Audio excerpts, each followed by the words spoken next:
Who, me? Yes, you. What? Are you a wrestling fan? Yeah? And do you like podcasts? They're alright. Then look no further. I have got the perfect podcast for you. Well, what is it? It's called Why We Watch. It's a podcast by fans, for fans, about fans. Where can I find it? You can find this podcast on the Visionaries Wrestling Network, and it's available everywhere that you can find a podcast, including Spotify, Stitcher, and even Google Play. Hey, yo, Josh, let me get a little bit of reverb.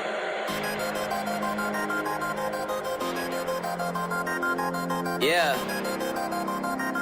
J. Will. Yeah, I'm about that lifestyle. I talk green work, repping it all over. It's right on the t-shirt. Fan for a lifetime. Yeah, that's a long pass. Figure I would show some love right on the podcast. Turn this up loud and make sure you don't do nothing else. Cause if you're listening to us, then you're improving your health. My name is J. Will. Welcome to the show, yeah. Wrestle, flow, flow, flow, yeah.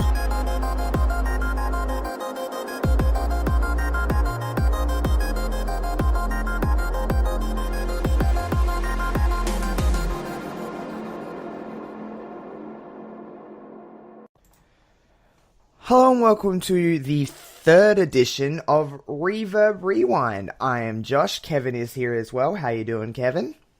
I'm doing great, Josh. And yourself? I'm doing really well.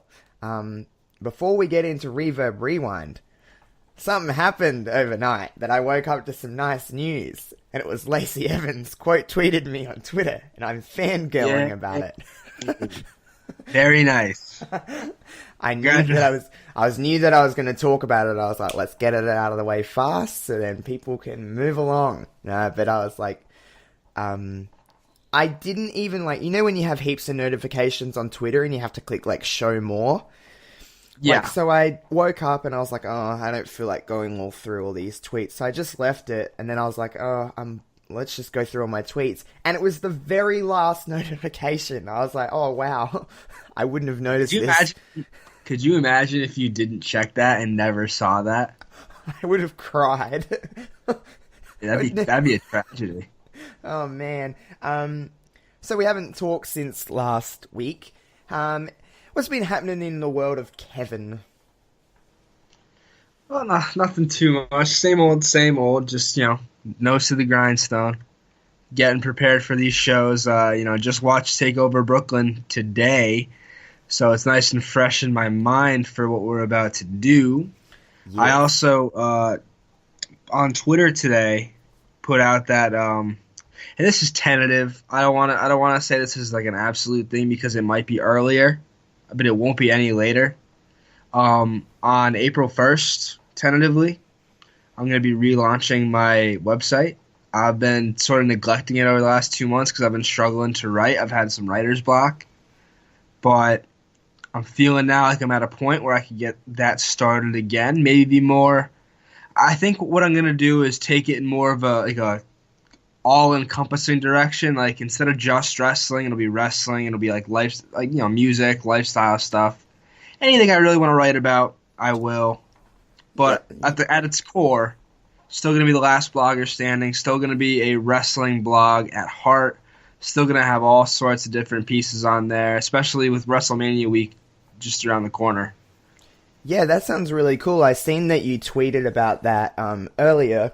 And that's a cool idea, is to kind of tie in, have it more... yes, wrestling is still its core, that's what you're blogging about, but I mean, there is other elements of your life. It's not all wrestling as much as... you love wrestling, there is other elements, you like other things and you just want to blog about some other things, so it's more of an extension of who you are, I guess, than just wrestling. But I mean, that's really cool. So April 1st you're launching back up, did you say? Or tentatively? Tentatively April 1st. I know that if I get if I get I'm jonesing or I'm fixing to write something sooner, I will. But I know no later than April 1st because April 1st is a Monday, the Monday of WrestleMania week. Yes. It's also April Fool's Day, but that's not related. But that's when I want to definitely have something going because there's obviously going to be a lot of work to do that week. Yeah, we know.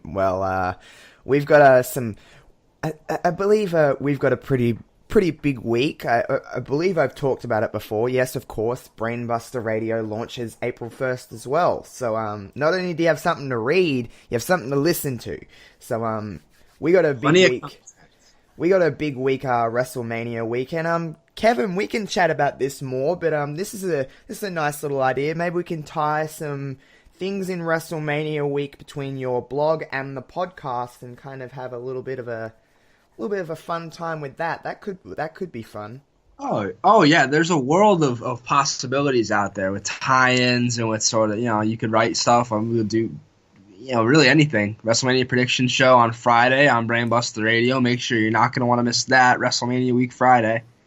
But there's so much more. Like, we have so many other days to fill with content and with stuff. So it'll be interesting to see where the blog and the podcast connect.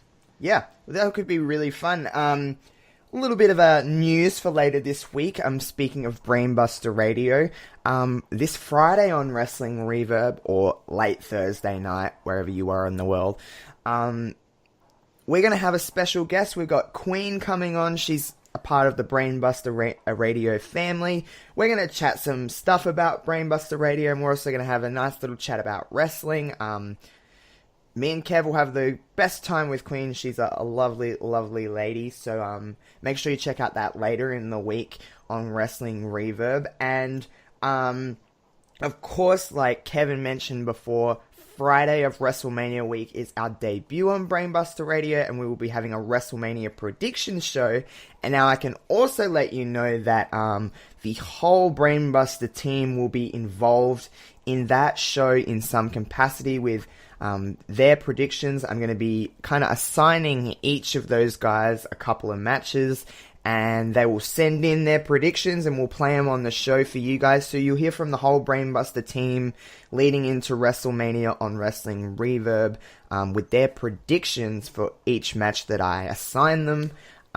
There's probably going to be a lot of matches at WrestleMania, so it'll be a couple matches each for them, and you'll hear from Kevin and I on what we're thinking about WrestleMania. And now I can also say, we've kind of alluded to it in the last show or the show before, but we will be doing an NXT Takeover recap show on the Sunday, Saturday, wherever it comes out in your land. We'll be doing an NXT Takeover recap show, and then we got the WrestleMania prediction show. We'll be doing a Reverb Rewind. In other words, me and Kev are going to be busy boys that week, because we're going to be doing a lot of stuff, obviously, because it's WrestleMania. Don't worry, we'll still be doing a WrestleMania recap show, and as we go into Raw and SmackDown, dependent on what goes on, you'll be hearing from us a lot within that week or so. So it's going to be a busy week, but it will be a good week. Yeah, get used to these voices, folks. Yeah. And as we kind of gear up for Brainbuster Radio, I do need to remind you to go to Brainbuster's Twitter feed. You can enter the competition that is going on at the moment. All you need to do is follow Brainbuster on Twitter, retweet the pinned tweet that they have going on, and give it a like. And then you go into a random draw. The winner gets a Brainbuster sticker, a Brainbuster t-shirt, and this is the coolest thing about it, the winner will get to choose any Brainbuster show to guest on. So you can choose from Omega Luke to Foul to Wilfred to Queen, to No Particular Angle, Badlands podcast, and of course Wrestling Reverb. And you can choose who you want to guest on, and you'll be a guest on their podcast and can talk and chat with any of the wonderful people on Brainbuster Radio. So, and of course, how am I forgetting Wrestle Thoughts podcast? Those boys are great. My bad. There's just a lot of names to go through, then that was on me. Big Ross. Yeah, you got a lot to choose from, and man, that's so easy. Retweet, like, follow Brainbuster Radio. Easy peasy. Just go to their pinned tweet. I believe you have until the end of the month. I believe it's around the 28th or 29th that you have to. But all the rules are in that pinned tweet on Brainbuster Radio. So at Brainbuster Radio on Twitter, and just enter. You can be a guest on a show. So it's pretty cool. But yeah, we're all gearing up for that. But let's not waste too much more time. Let's get to business on what we're talking about today. This is the third edition of Reverb Rewind, and Kevin put out a little tweet about a week and a half ago, and it was all his choice this time. He took the reins on this one. He gave us the 4 wonderful options of 4 NXT takeovers, which I was not expecting. It took me off guard, but I am not mad. NXT takeovers always provide just wonderful shows. And the winner was NXT Takeover Brooklyn, the original, coming out party, if you will, for NXT. This was their first show out of Full Sail on a grand stage for an event. This is a pretty big deal for them at this time, and man, rewatching the show, I've watched that show quite a lot. I've watched that show a fair few times, well, at least one of the matches on there. But it's a fantastic show. So, Kevin, we'll let you, as we normally do with these recap shows, I always kind of let you take the reins. Anything you want to say before we get into the first match about NXT TakeOver Brooklyn, or the other choices that you had in this poll? Yeah, sure. With the 4 takeovers I chose, each of them had something, I think, something special to me, something that would have been worth talking about, definitely. And they were all good shows because, like you said, Josh, every takeover delivers. I don't think we've had one that hasn't delivered. Even going back to before they were called Takeover, NXT Arrival. They were so good. But with the other choices involved, you had NXT Takeover Toronto with that classic DIY Revival tag title match. You had NXT Takeover Unstoppable with one of the most underrated matches in NXT history, Becky Lynch and Sasha Banks. And you had NXT TakeOver Revolution, or R-Evolution, depending on how you say it. I've heard both. That had the Sami Zayn winning the NXT title from Neville. So those are a couple of cornerstone moments in NXT history. Yeah, I thought really they were all very important. So I wanted to have something that we would be able to talk about. And obviously, we all know what happened to take over Brooklyn. Yeah, it's one of the biggest shows they put on for a reason. And I'm looking forward to getting talking about it. So we'll get started. So the first thing that happened. What'd you say? I said, let's do it. Oh, yeah, let's do it. All right, so before we even get to the matches, we had Triple H in the ring. That's how the show opens. Triple H, spotlight on, center of the ring. He cuts a goosebumps promo to the camera about how, the fans made this. The fans made this a revolution. The fans said this was the future and that the future is now. And then he got on the mic and just screamed, "We are NXT." And the pop was absolutely ballistic. It was bananas. Honestly, this show for me has a WrestleMania feel to it. I think that was the idea. It was their first time leaving Full Sail. And I really think that the show just felt so special right from the get-go. You heard the crowd. You heard how much emotion Triple H poured into that promo. You had the match card. You had all the feels in the world just circulating in the air. And it was incredible, an incredible atmosphere. Yeah, I echo that completely because I remember, taking back to watching this live. The beauty of, I'm just going to divert for a minute, but the beauty of doing something like takeovers is that I can actually recall sitting down and watching these shows, 3-4 years ago, whenever it was, and actually remember that feeling I had. And I'm the same as you, dude. Like, as soon as Triple H screamed, "We are NXT," put his arms out, and the kind of camera panned around, all the fans going crazy chanting NXT, that felt big. That felt it. That kind of moment, if there was 2 people in the arena or 20,000, that moment would have felt just incredible to be a part of. There's really not too many words that would justify how incredible that feeling would have been in that arena. You could feel it through the TV. So, I mean, imagine the arena. Oh, absolutely. And a little side note, this was the first NXT Takeover that I watched live. Oh. The ones prior, I remember watching them, but I don't remember why. I definitely don't have a strong connection with them because I would watch them after the fact. This was the first show where I was like, I need to watch this. It's tough with Saturday nights, it's tough, especially when you're our age and you have like a nightlife and you have, social things going on. Saturday nights are tough. And I believe the first ones are actually on Wednesday, so that point actually doesn't even matter because the original takeovers were on Wednesday. Yeah. But still, Wednesday during school. That's tough to watch.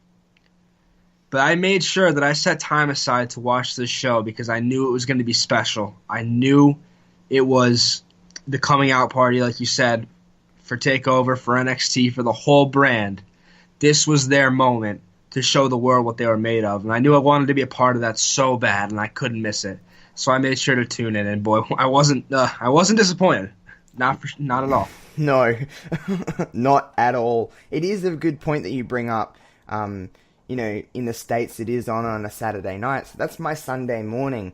Like you said, there's a nightlife, and I work a lot on the weekends. I remember not being able to watch this show live. I had to watch it later in the day because I was at work, or maybe I went out the night before and I was just hungover. I don't know what it was, but I remember not being able to watch this show live. It was on a few hour delay for me for whatever reason, but a good point you bring up because Saturday nights would be tough for people our age. Even a Sunday morning is tough for people our age. We don't want to be up at 8:30 in the morning for me to watch wrestling on a Sunday morning. But I mean, I do it now. But I mean, yeah, it is. It is a weird time. Like, we think to WrestleMania week, so that's TakeOver, Hall of Fame, and WrestleMania, then Raw and SmackDown on top of that, are all on. So my Saturday, Sunday, Monday, Tuesday, Wednesday morning is all taken up by wrestling. So just and your night times are taken up by wrestling. So I mean, it is a weird thing to think about. And this particular show, NXT Takeover Brooklyn, was August of 2015. So it would have been. I would have been home for the summer, but I would have been after my freshman year of college. And I remember for subsequent shows after this one, there would be times where I wasn't home to watch it. So I just literally took no chances. I deleted Twitter. I would delete Twitter for the night and just try to just block it out, And one time I ran into somebody at a party while NXT Takeover San Antonio was going on, that January of 2016, I think it was, or maybe 2017. Yep. Actually, definitely 2017. Yeah. I ran into someone at a party, and they just ran down the results for me, and I was so mad. Oh my because I literally deleted social media with the idea in mind to go home and watch the show after I was done at this party, and it just got ruined for me there, and that sucked. I would just be a little the same. Side note. Oh, I would be the same. I used to do the same as you, for Raws or Smack, whatever show it was. If I was at work or just wasn't home for any kind of reason, I would literally either delete the app on my phone or I would unfollow every single page that was related to wrestling, so I just could not see it. Oh my god, we're crazy people, aren't we? We really are. We really are. But we digressed for long enough. We'll get back to the card at hand. No more stories about college parties. Not on this show, anyway. Maybe next time. Maybe in the next 10 minutes. maybe if something else comes to mind. Everything I say has to have an asterisk next to it because if I come up with something else, I'm gonna go to it. Me too. But anyway, the first match on this card, a match that just doesn't sound like it ever could have possibly happened on paper. We've got Tyler Breeze versus the one, the only Jushin Thunder Liger. Damn. I still just don't even understand how they pulled this off. Incredible incredible seeing Jushin Liger in the ring. 2015, the year, saw not only this was the year Sting first wrestled for WWE and Jushin Thunder Liger first wrestled for WWE. Just what a year that was. His one and only WWE match. Yes. One and only. One and done. So he faced off with Tyler Breeze. And the thing I noticed was that the crowd was still, despite it was Jushin Thunder Liger, that he had come over from Japan and he was wrestling this match. Despite that, the crowd was still split because they loved Tyler Breeze that damn much. Dude, Tyler Breeze was just the best. I can't really describe just how much I love Tyler Breeze. There was no one around me that didn't. You couldn't hate him because, like, as much as he's gone around, he's a male model and, all this, you can't hate it. You kind of want to be it in a weird sense of your mind, even if it's not at the forefront of your mind. You kind of want to be him, in a weird world. But, from that entrance that Tyler Breeze had with all the ladies and all the different models that came out and that song that was playing, that New York City, like that was just like the best entrance. I just really appreciate that. I got like chills watching it again, and this is probably my like however manyth time watching this takeover, and every time that New York City bit hits and Tyler Breeze walks on out, I get goosebumps because the crowd just comes alive. It's the first time they're seeing, a takeover on this stage. They're in Brooklyn, which is my personal favorite wrestling crowd is Brooklyn. I love Brooklyn. And you just hear the ovation that Tyler gets and Liger as well. So just before the match even begins, that place is rocking for both of those guys. And that's a theme throughout the night, and we'll touch on it more later, is that the crowd, this Brooklyn crowd, Brooklyn always brings it. Yeah. But this show in particular, they were absolutely unreal. They were such a good crowd. They made the show better. Not saying that the matches weren't good, because that wasn't the case at all, but they made that show bigger than it ever could have made itself. They were hot for everything. Yeah. They were hot for like arm drags. They were hot for strikes. Every move. They were hanging on every move. Yeah. You don't get that every wrestling crowd anymore. You certainly don't. That's like the gold standard for crowd activity on a show, because they were loud, they were proud, and they were letting everyone hear it. But they weren't trying to take over the show or anything. They weren't trying to do too much or put themselves over. They were genuinely interested in every single match, every single moment, and that's just a really cool thing to see.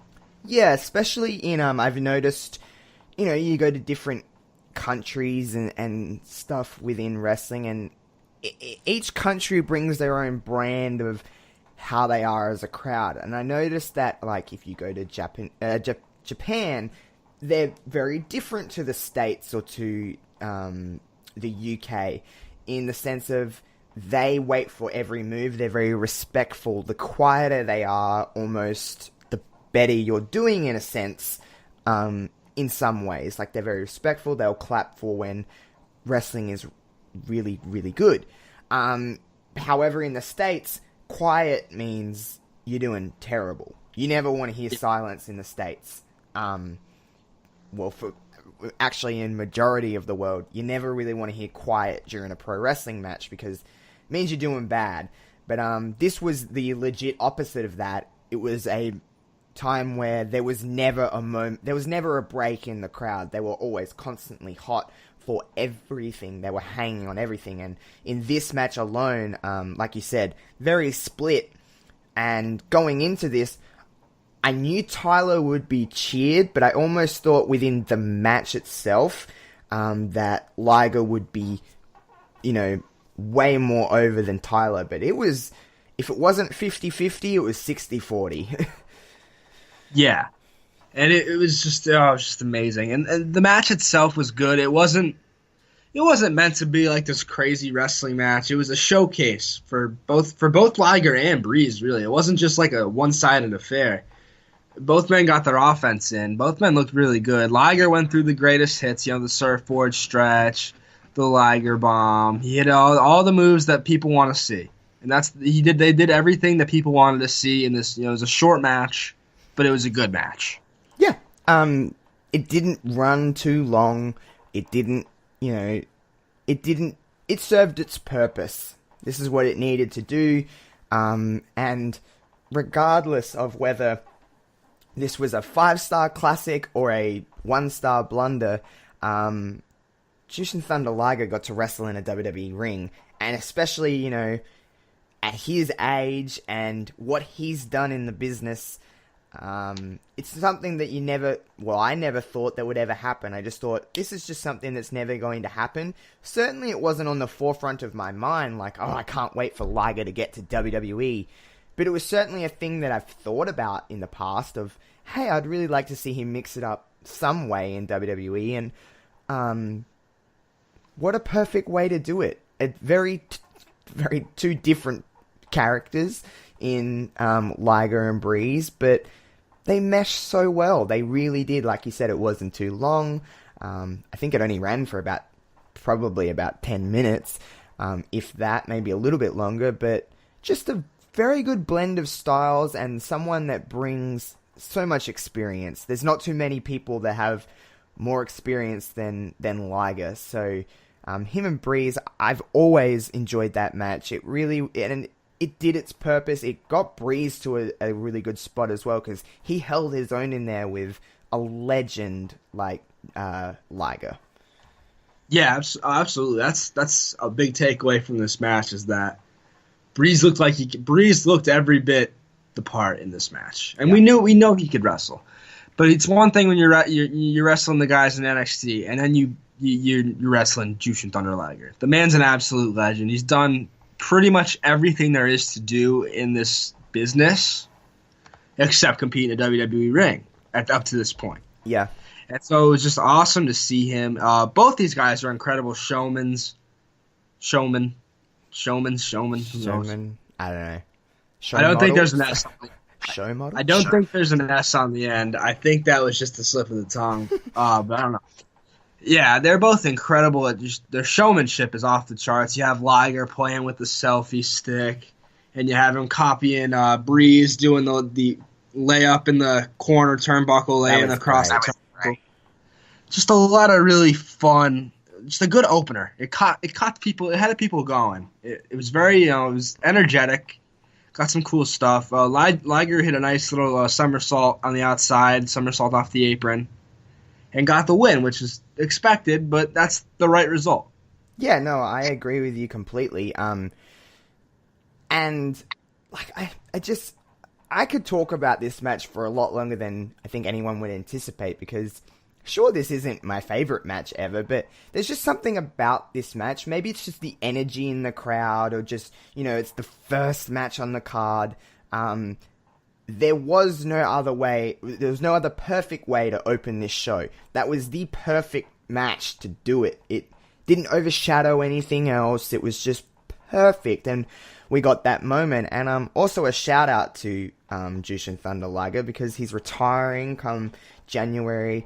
And his career has spanned decades. He is a legend, and he just is he's just really, really good at what he does. Hence why he's done it for as long as he can. And it's great that he can go out in January of next year and end his career on his own terms when he wants to.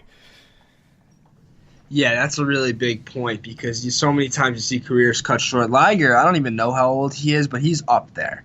Oh yeah. And for him to be able to walk away on his own and when he wants to is huge. You just don't see that too often. It doesn't usually work like that. He'll get one more Dome show, I think, because I imagine he's retiring at the Tokyo Dome. Yeah, Wrestle Kingdom would be where I think he would have his final match. Which is a big deal. That's New Japan's equivalent of WrestleMania. That is their WrestleMania. There is no bigger show in New Japan Pro Wrestling, then Wrestle Kingdom, January 4th. So that'll be a very emotional match for him, for the fans, for fans of his, for fans of New Japan. I always watch Wrestle Kingdom, so I'll definitely be tuning in to that. Oh yeah, me too. I've become a big Wrestle Kingdom fan in the last couple of years. Yeah. I can't wait to see who Liger faces in that match, because whoever's gonna get that rub, it's gonna be monumental. Oh yeah. I don't know who it's gonna be. Me either. I have literally no clue, but all eyes will be on that. That's kind of the fun thing about New Japan, is that you can't always see. I mean, for me at least, because I'm kind of I like New Japan, but I'm not like I'm not like a diehard. I'm not too into it. We're casual New Japan fans. Yeah. Yeah. So I don't recognize their booking patterns the way I do WWE. So everything's a little surprising to me, which I enjoy. Yeah, me too. I'm the same. I don't watch all of their shows. I'm not going to lie to you, but I watch their big events. And I will be. In other words, I'll be definitely watching that. Yeah. Okay, so moving on from Liger picks up the win, like we said. Move on from that.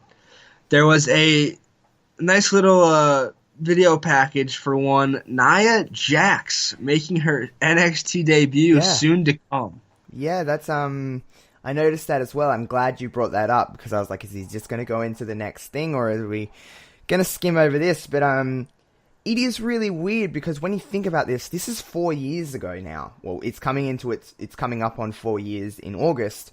Where all these people are is just so weird. Like Tyler Breeze, was not long after that he was called up to the main roster, and I mean, he's had a lackluster run on the main roster. Someone that I think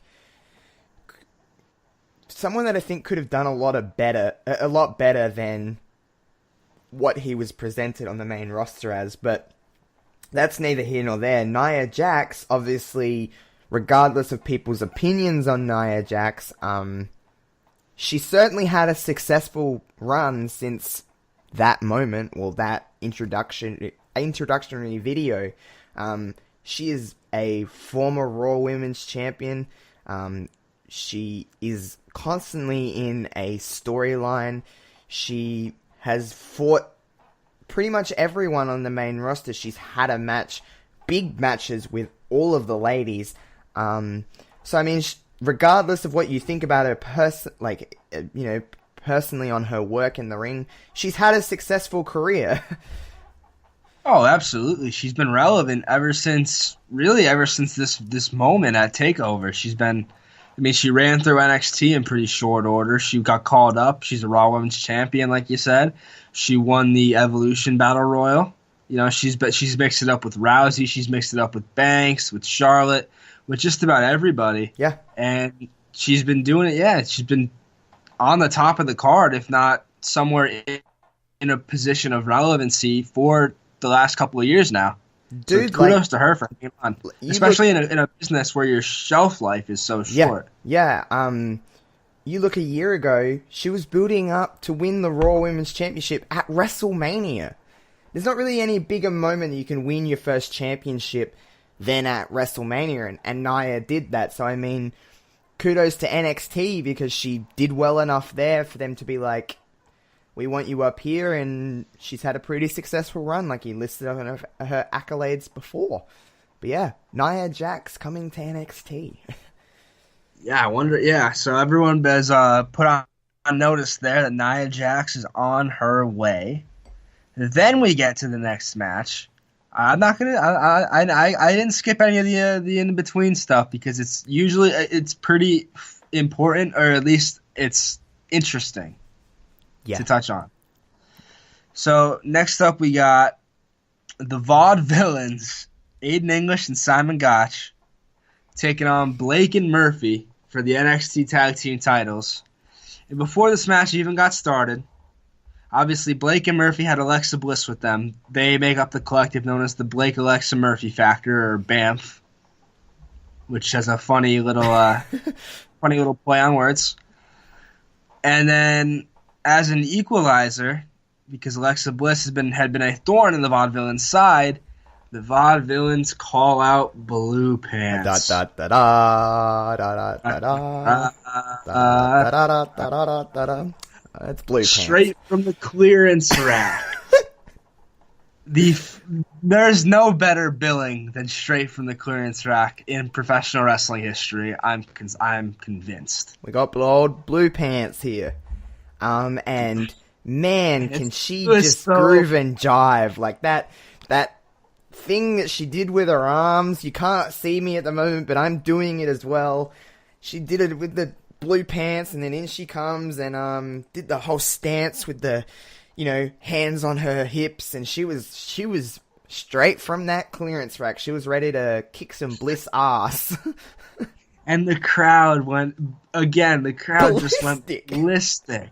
Oh my god! We were all expecting it at that point. Like we were like, "Come on, this has got to be Blue Pants." And when the Vaudevillains were wearing Blue Pants, we were like, "Come on, bring out Blue Pants! Come on, bring her out!" And in comes old Blue Pants. So, of course, Leva Bates, for those of you who don't follow independent wrestling. She is a very world-renowned female wrestler. I don't know what she's up to now. I don't know, but she... Blue Pants appeared on NXT a handful of times. And at Takeover Brooklyn, nonetheless. Yeah, and the biggest show of the year, possibly the biggest show they've ever put on, and Blue Pants had a pivotal role in it. Yeah. But aside from just Blue Pants' appearance, because that was the story of the story of the beginning of the whole thing. Yeah. But I forgot just how much this match was fun. Yeah, this match was absolutely killer. NXT Tag Team Championship matches always delivered. They're always a little bit of a slept-on division. I think, anyway. There wasn't... I don't mean this in a malicious, nasty way, but there wasn't a lot of teams at any one time within the NXT Tag Team division. So, when they had these opportunities to be on a takeover to defend the titles or gain titles or whatever you're doing, they were always seemed to be the second match on the show for a long time. The formula of NXT Takeover was kind of similar all the time. And the Tag Team Championships were always, the opener, or they went on number 2. And they really went in with the mentality of follow this. There's no other tag team matches on the show. It was the only form of tag team wrestling on the show. And they were going to make sure that you paid attention to tag team wrestling. They didn't, and this match in particular, and especially at this stage of NXT, because you didn't have the star power necessarily yet that you would have in later years from the tag team division. Yeah, the Vaudevillains and Blake and Murphy weren't star tag teams the way, say DIY, the Revival, American Alpha were, but the crowd loved the Vaudevillains. They didn't like Blake and Murphy, which makes sense. It's funny to think about where all these guys are now. Yeah. Well, and like you said before with Nia Jax, you could do the same thing here. Yeah. Where are these guys now? You have Simon Gotch, who's no longer with the company. You have Aiden English, who is doing commentary on 205 Live. He had a decent main roster run. 205 Live wasn't even a thing when they were all doing their thing at this time. No, yeah, this is pre-Cruiserweight Classic even. Like, this is old. Yep. You had those two on the Vaudevillain side. Then Blake and Murphy have both sort of resurrected obviously Murphy is the 205 as the Cruiserweight champion, runs 205 Live. But Wesley Blake has found himself a nice little niche with the Forgotten Sons in NXT. Yep. They both sort of redefined their careers because after this tag team broke up, they were both sort of treading water, not really doing anything for a while. Yeah. No joke. And then, of course, you have one little Miss Bliss, who's now the host of WrestleMania 35. Yeah. How about that? I'd love to see her compete, but as far as, hosts go, I think we got a pretty good host. Yeah, and, okay, we would love to see her compete, but realistically, Bliss would only be in the Battle Royal. She wouldn't be doing anything too major this year, so why not get your face in multiple segments instead of one? Yeah. They know she's money. They know they can market her. She is. So they got to use her in the best way possible, and this is how you do it. But yeah, she in this match played a factor quite a bit. She blistered on up everywhere. Oh, that's terrible. Yeah, terrible. She really did. She blissed all over the place. But no, for real, the whole story with this team was that Alexa Bliss was like the X factor. She was right there. She was always able to help, and she helped out a lot during this match. But that's where Blue Pants comes in, because she was Alexa Bliss's foil, which you hadn't seen yet. Yeah. So this was a fun match. You know, a lot of cool movement. Aiden English in particular, I thought looked pretty good. You know, he hit a nice little swanton, took a nice apron bump from the outside. I mean, all four of the guys look good, but I thought English I'd like to single out. I thought he looked really good. Yeah, no, I'm pretty much the same. The thing I noticed most about this match, though, is Murphy has gotten ripped since this. He was a chunky boy at this point. He's not like that anymore. He has leaned out, lost a lot of weight since then. He looks amazing now, like he's in amazing shape. But that's what I noticed throughout this whole match. I couldn't get over. I'm like, wow, he's dropped a lot of weight since 4 years ago. Yeah, he's dropped a lot of weight. He's gotten leaner, more cut, and I mean, obviously he was always a good wrestler, but he found something in himself to just break out. Like, he's one of the biggest stars going now. I think he'll be on the main roster sooner rather than later. Well, yeah, I'd like to see him mix it up. Could you imagine the matches that he could have with Seth and AJ Styles and Rey Mysterio, and the list goes on and on and on. But, man, he's...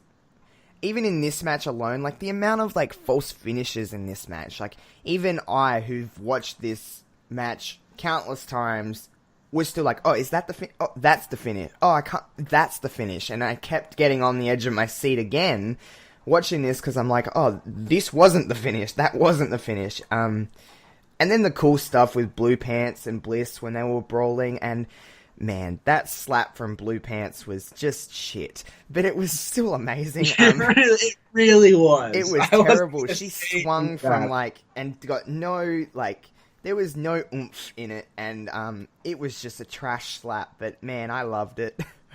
Oh, yeah, it was still a great moment. The crowd loved it. That's all that really matters. Yeah. And so the Vaudevillains would win the match with the Whirling Dervish, which is just a terrific name for a finishing maneuver. Muy bien, that's perfect. Muy bien. And we got new tag champs, and the crowd loved it. The crowd went nuts. They did. Went absolutely nuts. I don't think people talk about how over the Vaudevillains were, for one, and just how much they didn't like Blake, Murphy, and Alexa. Like, they really did not like those two. Those three. There was a lot of heat on that trio. Oh, definitely. They held the titles for so long. No one wanted to see them with it. They beat the Lucha Dragons for it, which is a very popular NXT tag team in its run. So yeah, obviously they're gonna get a lot of hate for that. And just they were heat magnets, but that's the idea. And they did it really well. Yeah. They're a tag team lost to history, I'd say. I don't think too many people talk about Blake and Murphy anymore, but they were good. Yeah, they were really good. They were good. All right, moving on. I don't believe anything happened in between this match and the next. I think they showed Bayley backstage with Becky and Charlotte. Yeah, they did. They did the you know what I mean. Yeah, they just all kind of like spot backstage. Yeah, literally, not a promo, just a little peek into the backstage as Bayley prepared to take on Sasha. Here's a side note. That episode of NXT obviously was taped before Brooklyn, and there was a fatal 4-way women's match in that episode. It was Charlotte, Becky, Dana Brooke, and Emma. And if you remember correctly, I don't know if you remember this or not, the ending of that match was Emma beating Becky. But the whole story behind that was that apparently was not the finish that was planned, and Emma accidentally won. I know exactly where you were going with that. Yep. Yeah, and I remember the story. Yeah, and I just remember all those girls got a huge reaction. The Fatal 4-Way was really fun. Emma hit the Emma-mite sandwich right into the chest of Becky Lynch, and I don't know if Becky was meant to kick out or if someone was meant to break it up, but no one did, and the referee counted to 3, and Emma looked shocked because I think she was. Because you're not just going to get up off of Becky without her kicking out. That would kind of ruin a wrestling match. It would make it look fake. So, like, you just have to lay on top and hope someone breaks it up, I guess. But, I mean, I distinctly remember watching that and being like, Emma won? Because, let's be honest, Emma didn't win all that much. No. Which is sad because she's terrific and deserved to win more. And I'm happy she won that match, even if it was a happy little accident. Yeah. Emma was... I mean, obviously, I liked Emma. I did like Emma a lot, but I think she was a little bit ridden with injuries. I think that was her problem. Yeah. She had a lot of she injuries. had some bad luck. Yeah, which is a shame. But anyway, I digress. I mean, that was just a weird little thing that I remember. Yeah, a little fun fact. A little fun fact for the people listening at home. Next up, we have the in-ring debut of Apollo Crews taking on the NXT in-ring debut, I should say, because he had a long and fruitful career as Yuha Nation beforehand. But he took on Ty Dillinger in a short little match that was basically just a showcase for Apollo Crews, although Ty got in a decent amount of offense, actually. It wasn't like a straight one-sided squash. It was kind of a well-contested match for how short it was. You wouldn't have expected. But Crews got to hit all the cool spots, get the people talking, pick up the win. Yeah. I remember watching this and seeing Ty Dillinger with that 10 shaved into the back of his head and thinking, man, I don't think I could love a haircut more. Yeah, it was a good look for him. I had forgotten it was him in this match. I couldn't for the life of me think of who Apollo Crews faced on this card. And the crowd likes Dillinger. The crowd was cheering for Dillinger too. They were. I don't think they were expecting what they got, because I believe that was the first time the Perfect 10 was on our NXT television, like, as that gimmick. I believe. I could be wrong, but I believe it was that gimmick's debut. I believe it'd been at live events and stuff. But, man, it got over. Dillinger, it really did. It sucks about him because you look at him now and he's not with the company anymore. But he was in NXT for a really long time. He was in the developmental system for a really long time. Very talented dude. And he always did his job well. Predominantly it was putting other people over. But it is what it is. You did it well. Wrestling's wrestling. So, I mean, he did a great job here with... why am I blank? Apollo Crews. Well, I don't know why I blanked so much on that, but I did. And he made him look like $1 million while still getting his shit in. Yeah, definitely. That's the mark of a good wrestler, is that they make you look like $1 million. That's the point. This is the 2-man game here. Yeah. And Dillinger, as the ring veteran, as the NXT veteran, really did a good job making Apollo Crews look good. Apollo Crews' NXT run was he never won the title, but he had a good run for what it was worth. And it started right here, and that's important. It all started for him in Brooklyn. That's an important little footnote to his career. Yeah. But not much to say about this match, though. Just, Apollo Crews could do some things that not many humans could do. The gorilla, the military press into the standing moonsault will always just drop my jaw. Yeah. Apollo's very good. Kind of, wherever you're listening to this right now, whether you're at home or I was told by someone this week that they listen to us in the car. So, whether you're at home or whether you're in the car, take a note of this. Apollo Crews could be doing a lot more than what he's doing right now, at least in my opinion. Kevin, Yeah. I would think that you would probably agree with me. And I do. Yeah, he's a very talented individual. Maybe he lacks a little bit of charisma or just mic skill in general, but the right pairing or the right amount of attention, and I think Apollo Crews could be a mid-card to upper mid-card star. I agree with that 100%. I really think that it depends on who he's with. Even with, I don't think he could do it on his own because I don't think he's that charismatic. No, neither do I. But when he was with Titus, and obviously that wasn't a stable meant to have any sort of success, but at least it got him on TV, and Titus has a huge personality. Yeah. So I thought that was a decent pairing for him. He's got to find someone maybe a bit more used to winning matches, or a manager, or just a straight up manager. But I see bigger things for him, and I don't think we've seen the last of him on TV because he's been absent for a little bit. Yeah, no. Was he on TV last week? Didn't he wrestle Kurt Angle? Oh, he did wrestle Kurt Angle. That's right. And I they just had don't a nice little match. Yeah. Anymore. Yeah. Yeah. Like you said, the right manager or the right kind of pairing, and he could really do something. I actually really enjoyed when Dana was a part of Titus Worldwide and Akira Tozawa. I thought they could have done a little bit more than what they actually did with that faction or whatever you want to call it. But yeah, nonetheless, very talented man. I'm glad we're putting Titus Worldwide over here. Yeah, if we're good for anything, we're good for putting over Titus Worldwide. Titus Worldwide, Tamina. We are actually really terrific at putting people up. Tamina. Don't get me started on Tamina. Just some of the talent there. Oh my God. Let's just move on before I faint. So next up, before we got to our next match, we had two things. Two things happened before the next match. Number one, William Regal cut a promo from backstage on the Titantron and announced the first annual Dusty Classic, the tag team tournament. Just a little side note.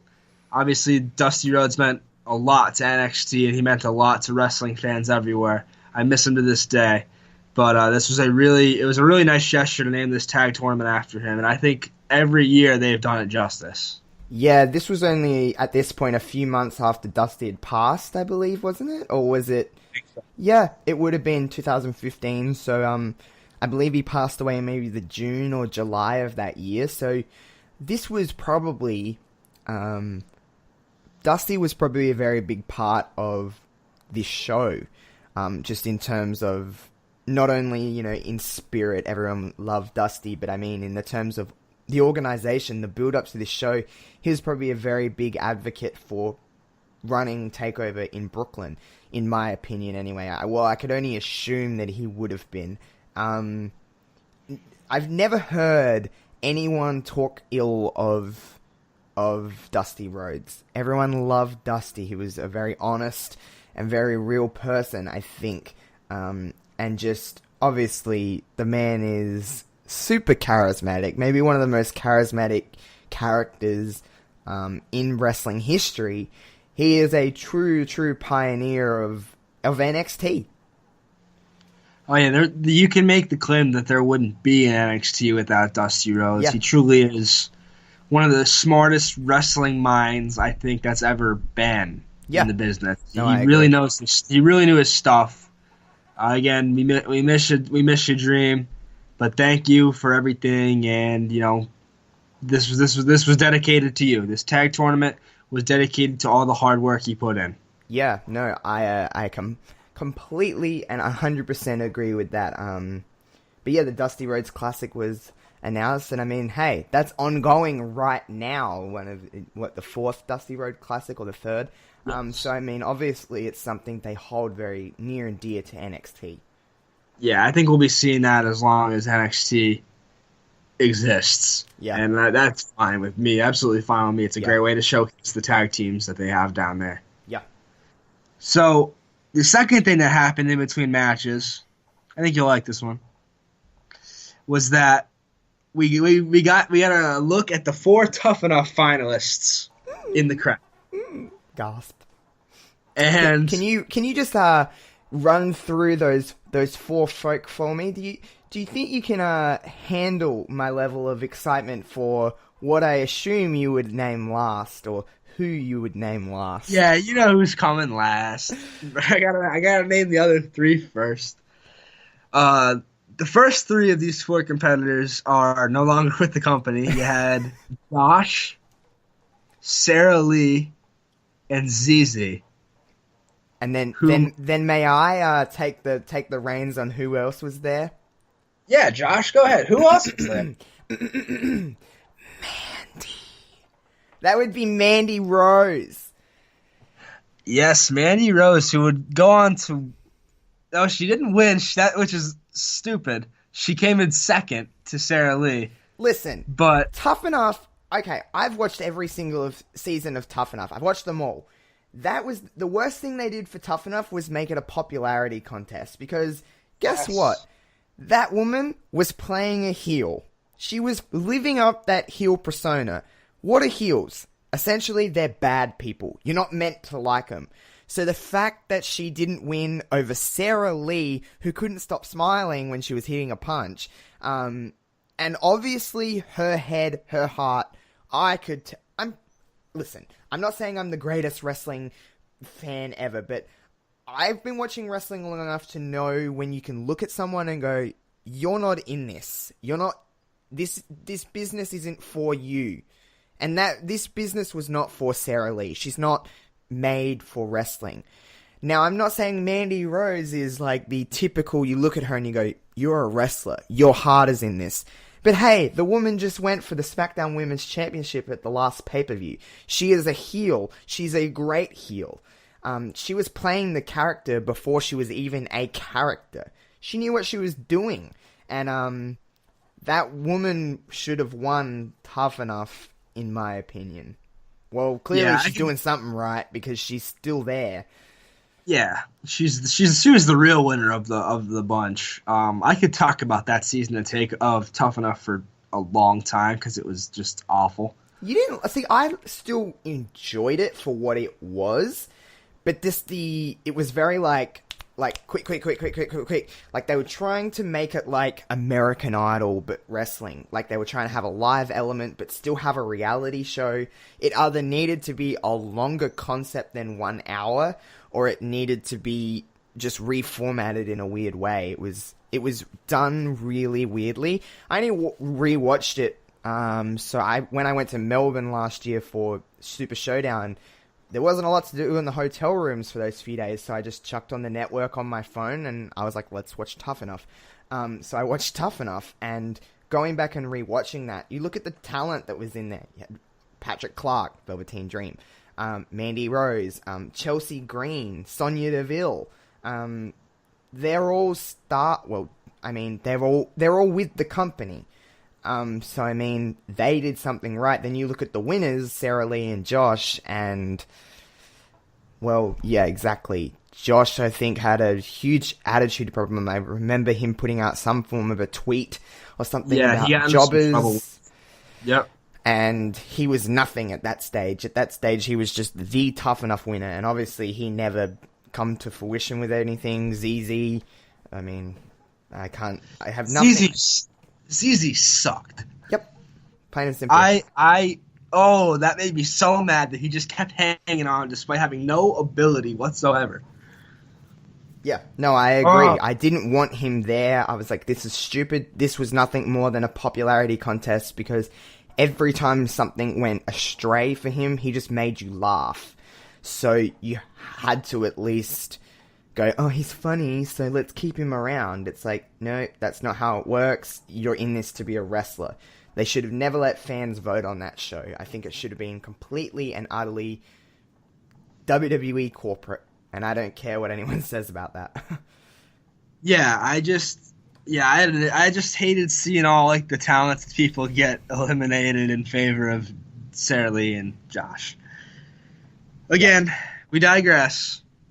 And again, I could talk about that forever, but we don't want to do that.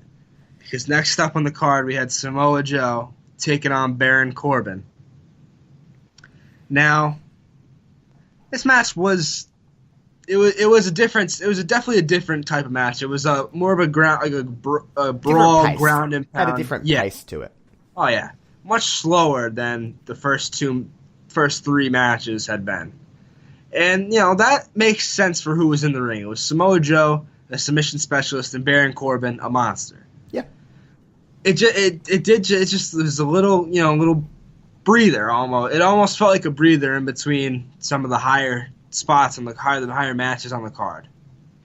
Yeah, and it was literally that. It was a bit of a cool down to obviously what was coming up in the next two matches. It was the perfect match to go on in the middle of the show to take a bit of a breather and just kind of digest what we'd seen and what was coming up.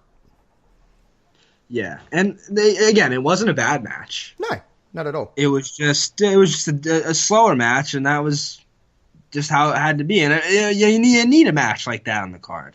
Yeah, no, I agree with you 100%. It again, I've said this before, and I'll say it many times again. It served its purpose. Yes, it definitely served its purpose. It made Samoa Joe look like a monster. Made him look really good.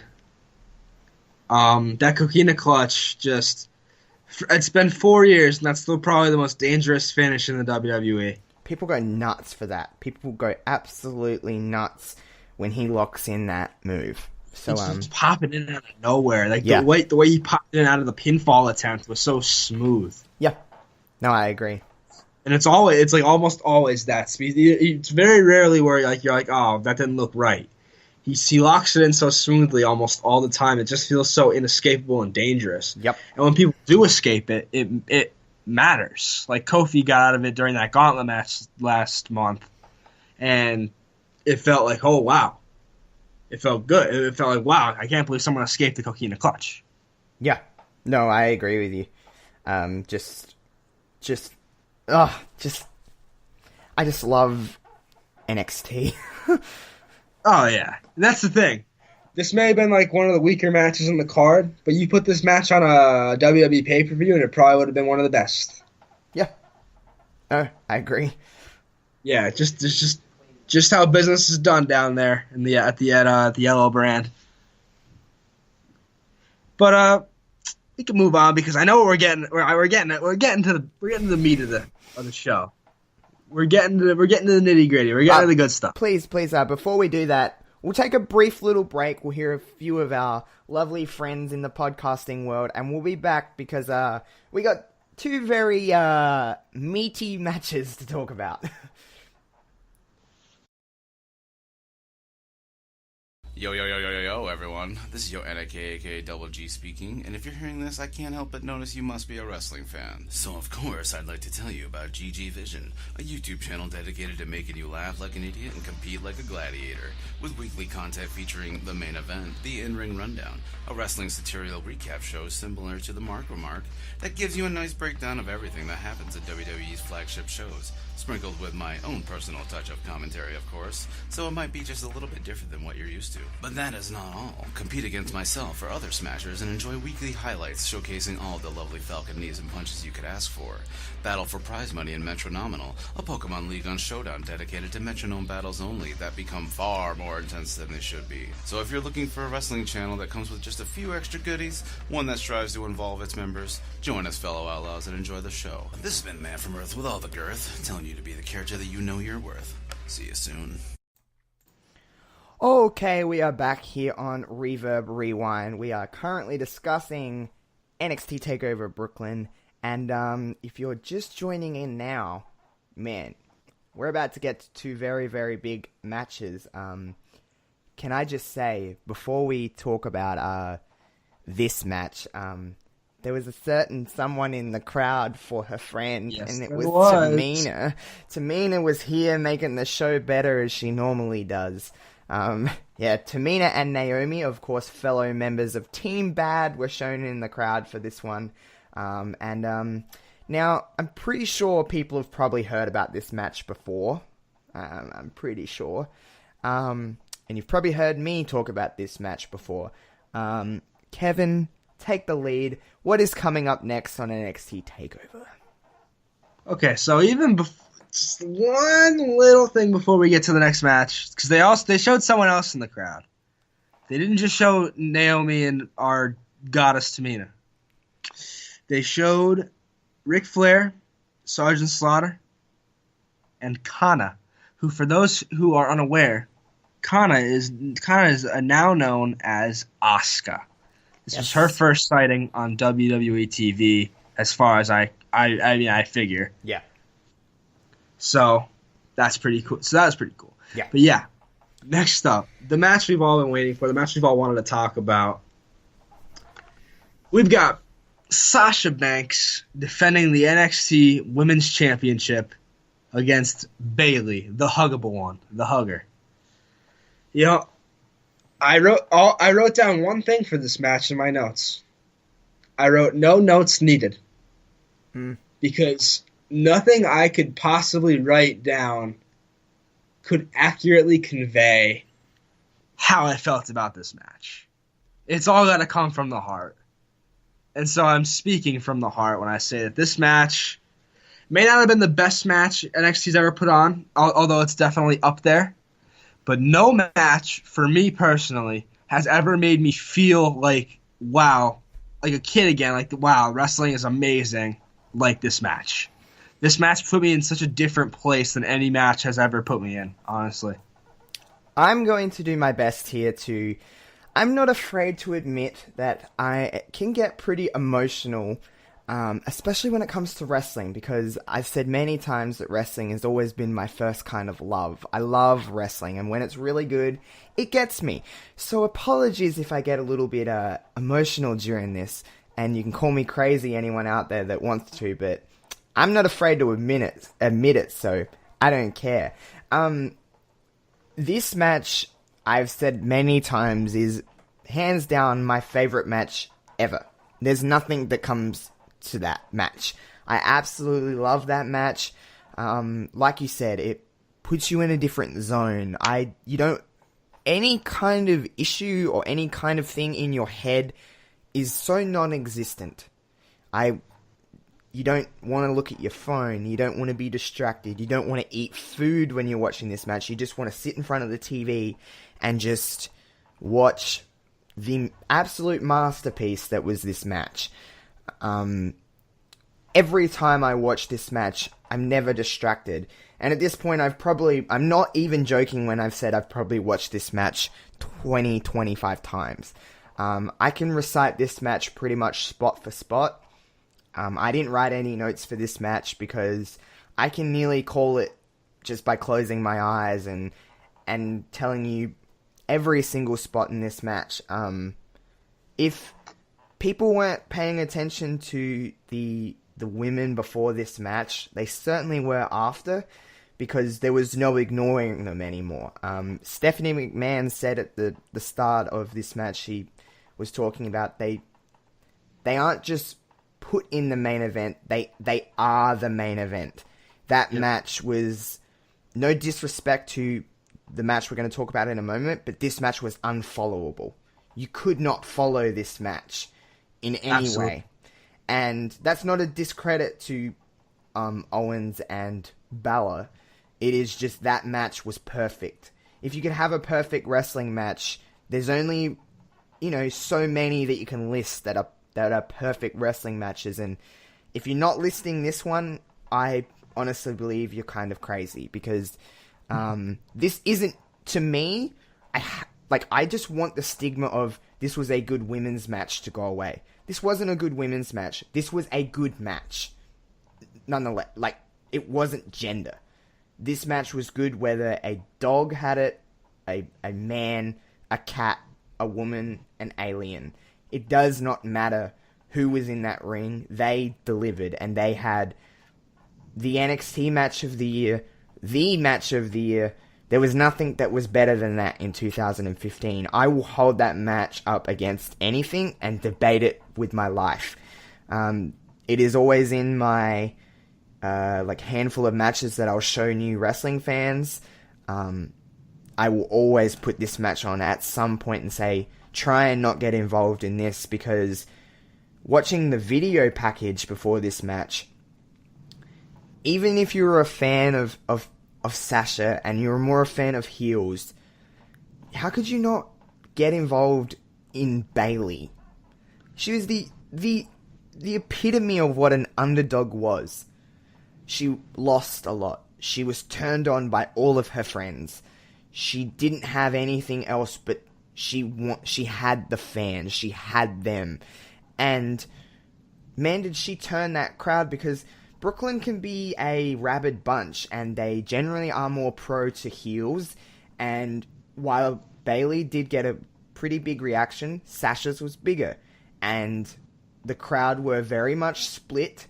But by the end of that match, it did not matter. They were all on their feet for Bayley. That 3 count, when the referee's hand comes down to a 3, man, there's not a lot of reactions bigger and more genuine than that. That whole place was counting along. There was not one person not on their feet. I don't know if you noticed this, but the amount of times I've watched this match, I try to notice different things. And I was actually paying attention to Naomi and Tamina, and their jaws were dropped. And they know what this business is. They know what it takes to put on a match. And if they're that interested and they're that zoned out to just be a fan, I'm pretty sure you're doing your job fairly well.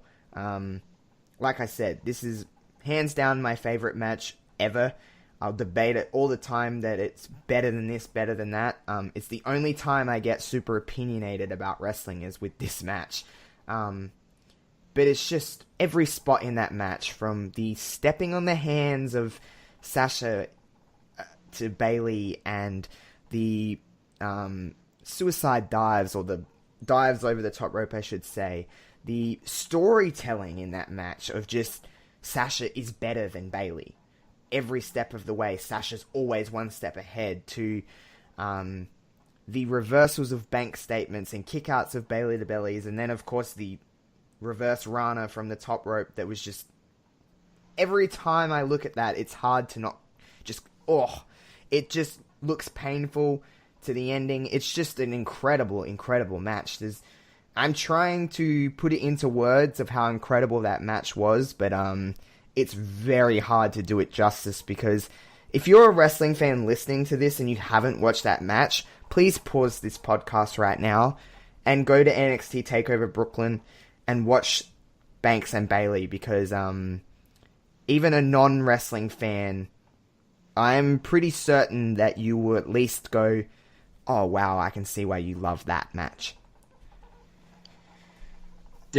Geez, Sorry man. to take up so much airtime of you there, Kevin. I didn't mean to no. sweep So you under far, the rug. that was really good. That was really wonderful. Honestly, I'll try. I'm like you, where I really, the words don't even come to me with this match, because it had everything. It had great wrestling. It had great storytelling. It had a great crowd behind it. It had a great heel in Sasha Banks, who was just so nasty and she worked the crowd really well, to the point where they were going to cheer for Bayley. And Bayley, the purest babyface there is. Yep. Just so lovable, so huggable, so perfect in what she does, in her role, in her character work. All of those elements collided in Brooklyn in August of 2015. All those elements collided and made a perfect match. Mm-hmm. It really is. It is. I remember watching that match, and the spot. There are so many signature moments. The one that always stood out to me was when Sasha went over the top rope, over the referee onto Bayley. Yeah. At that point, I'd already been like way in on this match. I was already like, wow, this match is great. When that happened, I went from this match is great to where does this match rank all time? Yeah. And then with the finish, the reverse Rana and then the Bayley to belly, I literally remember I was standing up watching this match. I couldn't sit down. I had too much energy watching. Yeah. I was just too much at Same. stake. I remember getting to the end of the match, seeing the win, seeing the crowd react, seeing the 4 horsewomen in the ring, all the emotions. I remember thinking, like, I think this was the greatest match I've ever seen. Yeah, it's hard to, I just remember that moment of watching that, and when I watch wrestling, I don't genuinely sit down, or at least for something that's really good. I'm always a stand-up kind of person, and I just kind of stand there and watch wrestling. But that in particular, you couldn't sit down. There was no way you could sit down, especially with that ending.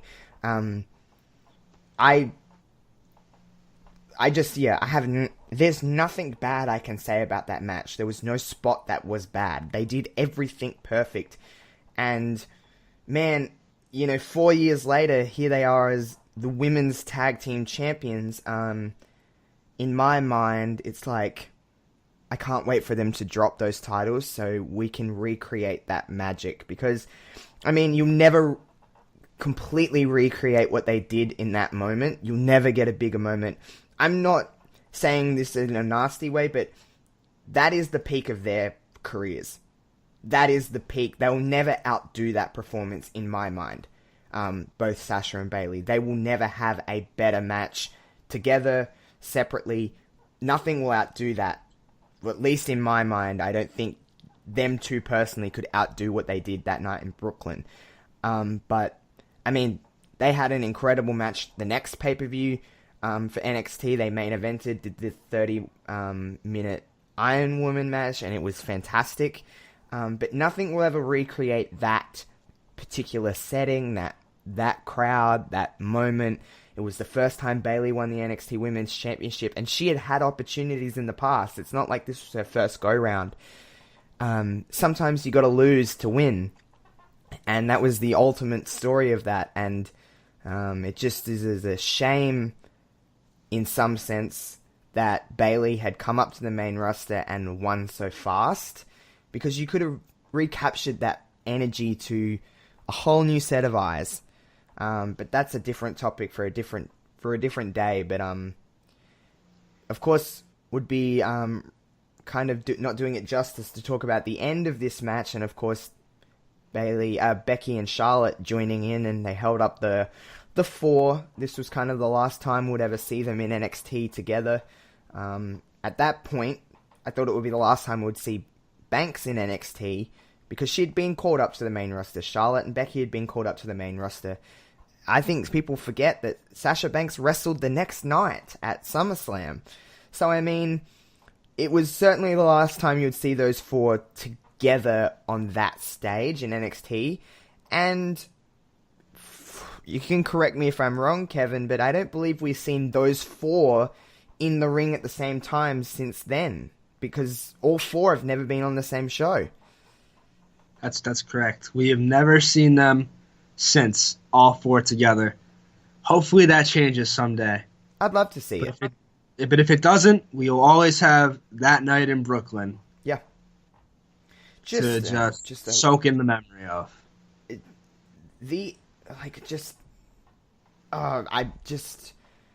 That match is just absolutely incredible. It's just, what a feel-good moment. And that's coming from someone who's, both of us who's watched wrestling for a long time. We've seen a lot of feel-good moments. It's not like that's the first time we've ever seen that exact story, if you get me. We've seen that story countless times in wrestling.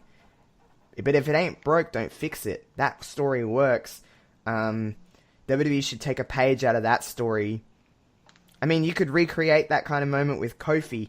So, it's not like they're not doing it now. But, man, that match is just 500 stars for me.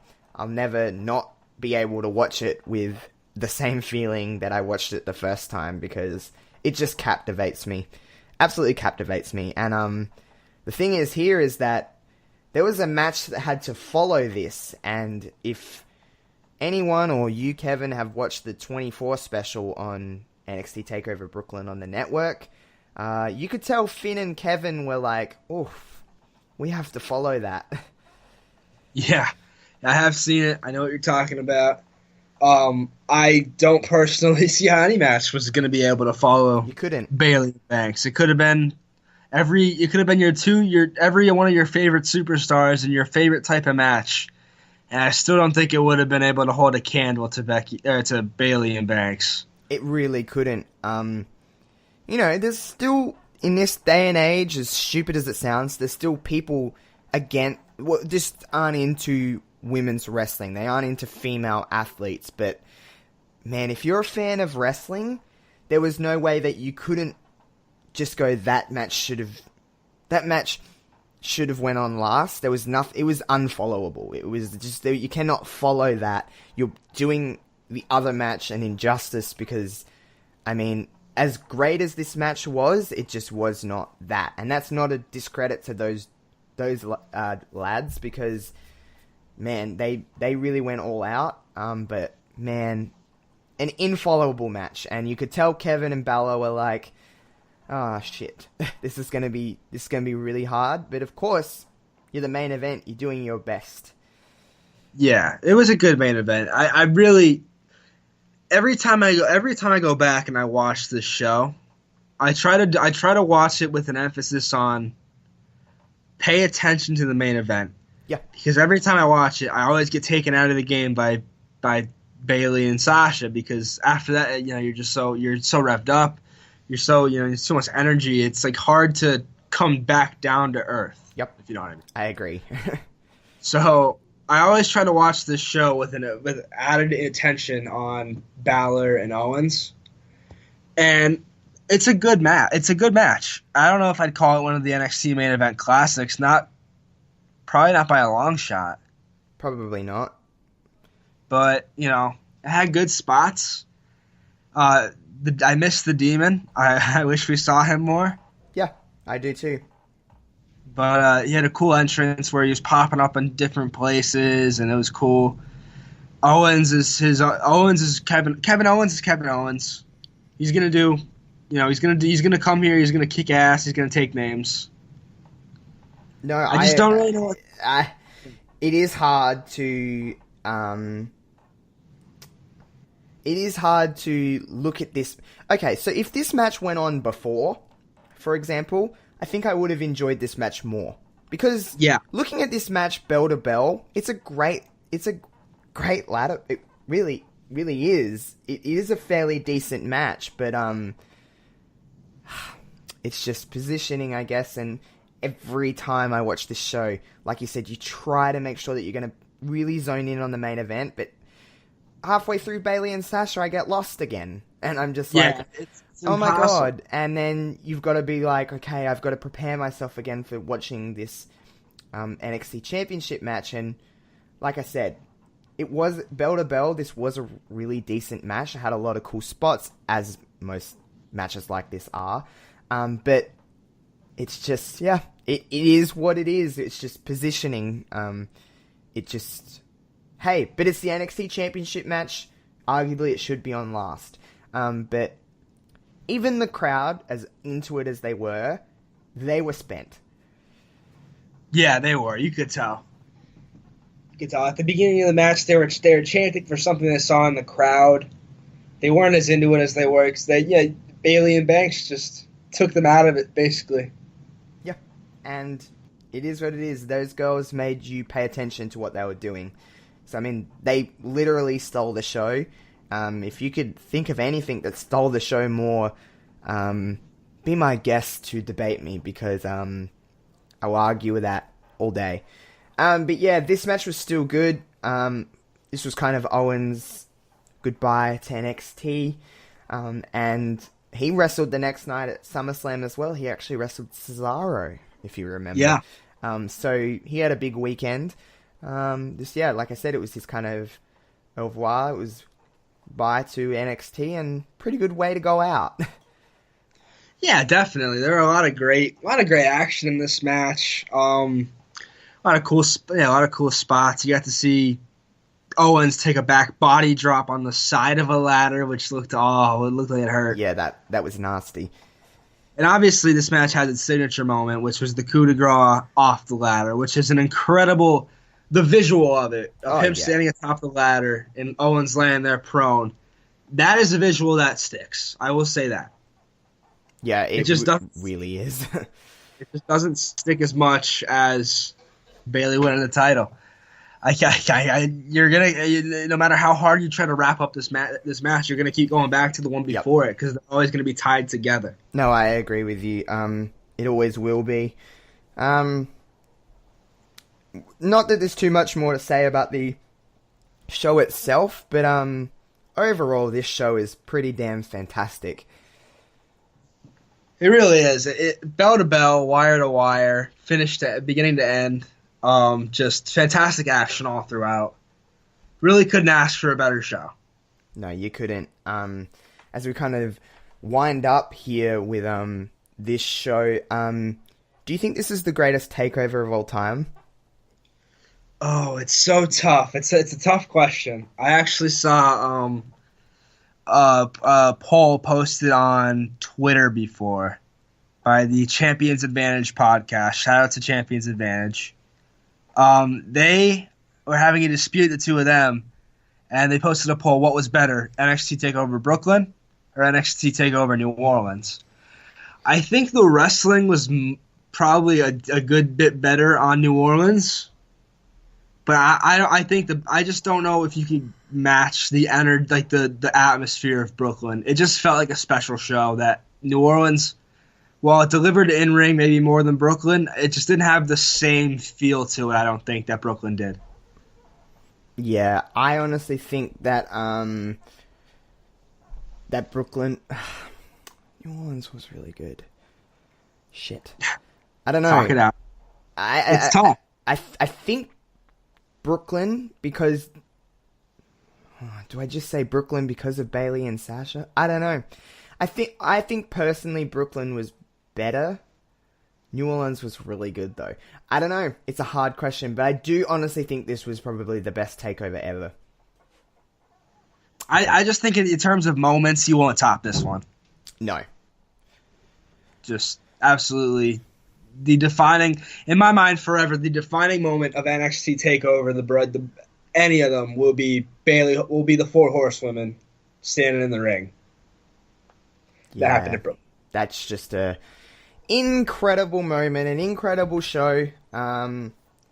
This was a fun rewind to kind of do because, I mean, while it's only 4 years old, it's not like we're talking about it every day.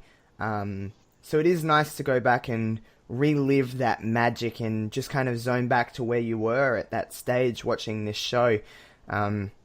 Just was really, really fun. A fun show. Anything else you want to add to that before we wind down? I'm just, I'd like to thank the fans for voting for it. I would have been happy with any of the choices, but I was in my heart pulling for this one just because I wanted to go back and rewatch Bayley and Banks. Thank you for letting me do that, even though I could have done that on my own. Thank you for giving me, I guess, the obligation to do it. Yeah, I actually voted for NXT Takeover Toronto. I wanted to watch Toronto because I hadn't watched it in a while, but I'm not mad that I got to watch Brooklyn again. I'm really not. So yeah, I ditto that, in terms of thank you for voting.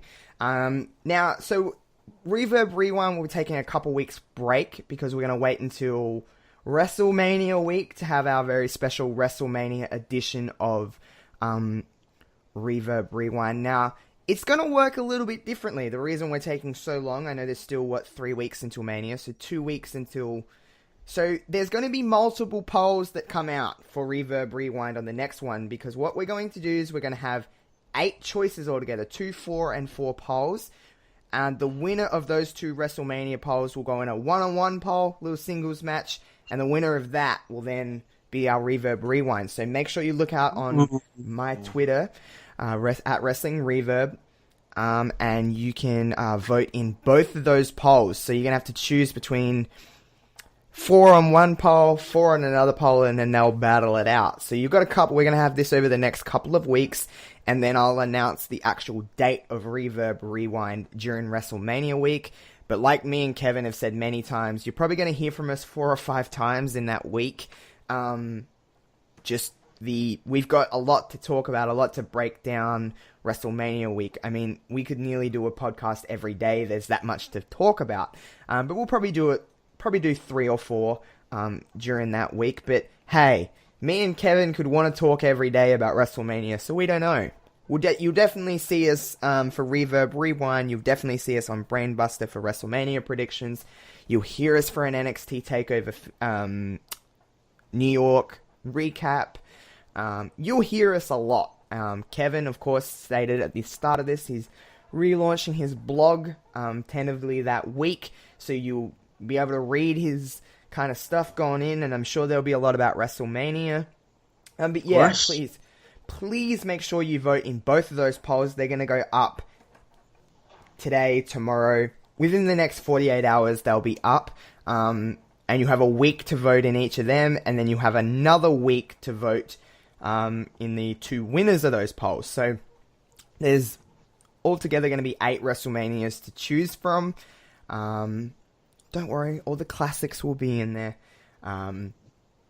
It's going to be hard to beat some of them, but hey, there's a lot of choices in here. There's going to be a lot of eyes on this, so please make sure that you like that post, you retweet it, you vote. Tell me why you're voting. I want to hear it all. And yeah, we're gearing up for a very, very busy. I'm not complaining at all. It's a good, busy week. We're gonna be hearing Kevin and I's voices a lot coming up. But of course, like I said earlier, we got Queen coming up this Friday on Wrestling Reverb. We're gonna have a nice chat about Brainbuster Radio and about all things wrestling. I want to get her thoughts on some stuff coming up to WrestleMania. And yeah, that's really about it. That's all that's coming up. Is there anything else you want to kind of add in, Kevin? Nothing comes to mind. The fans are very lucky they're going to get to hear us so much. I love hearing myself, so that'll be good for me. So lovely, humble man Kevin is. He's just a super humble dude, aren't you? Oh, absolutely. It's my middle name. I did want to kind of, I know I'm kind of throwing this on Kevin as well, but I just want to take a brief little moment, a bit more serious. I do want to send all my love over to New Zealand with the horrible stuff that went on last week in Christchurch. I did want to I didn't tweet about any of this kind of stuff, and I didn't think it was, I didn't think it was right just to put it in a sentence form on Twitter. I just wanted to take like a brief second just to send my love over, and it's just very awful. It's a very scary world that we live in, and I just want to hope that for whatever reason, listening to stuff like this or whatever you like doing in the world, whether it's watching wrestling or it's listening to music, watching a movie, playing with your dog, patting your cat, whatever it may be, if we're able to provide a little bit of a distraction from real life, then me and Kevin couldn't be happier about that. So yeah, I just want to take a brief minute just to kind of say, sending my love over to Christchurch and all of the awful stuff that's going on over there, because the world is a very scary place, and I don't mean to make this a serious kind of podcast. We're very lighthearted people, but I thought it would be the right thing to do on the podcast just to kind of send our love to Christchurch. Absolutely. Sending all of our love, our support, our thoughts and prayers to New Zealand and to Christchurch. Love each other, guys. Just there's no room for hate in this world. Yeah, really. There's too much. There really is. Gotta work on loving each other. It's a very scary world sometimes, but you just gotta try and make as much light as you can of the world, because it can get pretty dark sometimes. But of course, New Zealand are our neighbours, in Australia's neighbours, so we really do got to send our love over there. And obviously, I ain't going into detail of what's going on. People know what's happened. But yes, very scary, and just, yeah, like Kevin said, thoughts and prayers, and just everyone just please do your bit to just spread some love around. This world is full of hate sometimes, and just spread the light. Hug your mum. You know, tell people you love them. Hug your friends. Just think about all the good in life and think about all the good in the world. And if any chance for anyone listening that we can provide a little bit of happiness or a distraction to your world, then I'm speaking for Kevin here as well, because I'm pretty certain he'd be the same, but I'm pretty sure we're doing our job just fine then. Yeah, you're right there. You're right on it. Alrighty, so on that note, we will catch you later in the week with Queen for our beautiful, beautiful chat with her. And onwards and upwards, everyone. Peace out.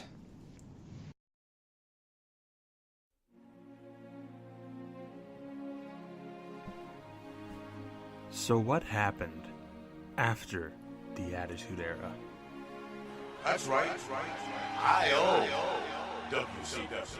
When the war was over and the dust settled, what really happened? And come on, Kane, honestly, who can blame her? Look at you. Who could realistically love a burnt-up freak like you? What do we make of this time period? Wasn't my fault. Did I just hear myself say 3 minutes? Only two guys will have the answers. I want that golden thong. And I was like, if I want to be a tattooed, fire-breathing dragon, then that's all right by you. And it all culminates to this: the granddaddy of them all.